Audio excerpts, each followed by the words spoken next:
And the next speaker is coming from Hungary. Simo, Endre has the floor.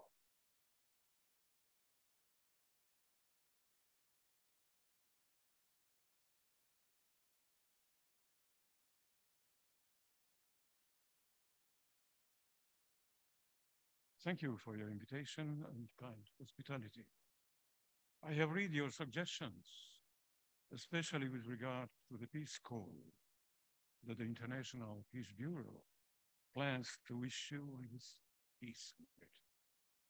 The Hungarian Community for Peace and the Hungarian Forum for Peace, which I represent, are ready for civilian peace diplomacy with you, given that since 2014, we have accumulated serious experiences in our discussions with ambassadors accredited in Budapest about the need to create a just and lasting peace.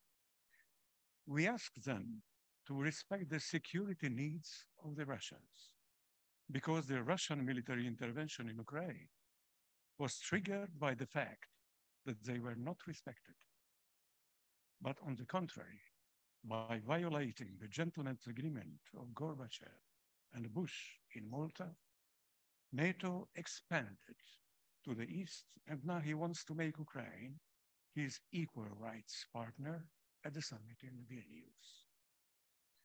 We don't see what kind of peace could result starting from the peace call you have prepared, given that in the first sentence of your call, you condemn Russia, which has the same right to live in peace as everyone else.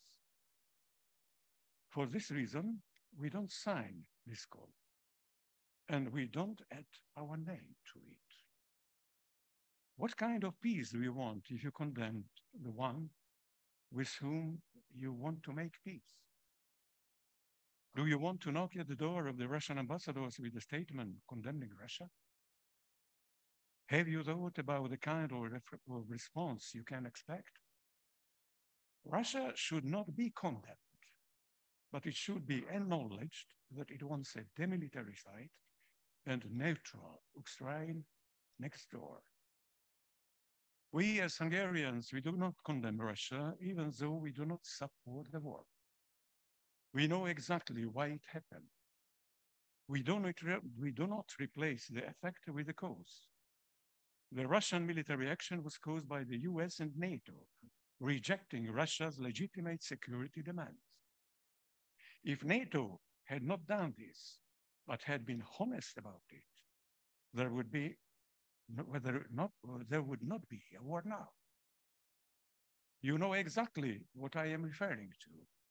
Moscow's diplomatic note to Washington and Brussels on December 15, 2021, which contains point by point what the Russian side wants. When the Kremlin realized that it could not enforce its security demands through negotiation, it resorted to military means to enforce them. A peace summit cannot associate with those who deny the principle of indivisibility and of security, that no one can guarantee their own safety at the expense of others, as NATO does against us. Yeah, I propose a different approach to this conference. Even more than Russia remained open to a peaceful solution also during his special military operation in Ukraine.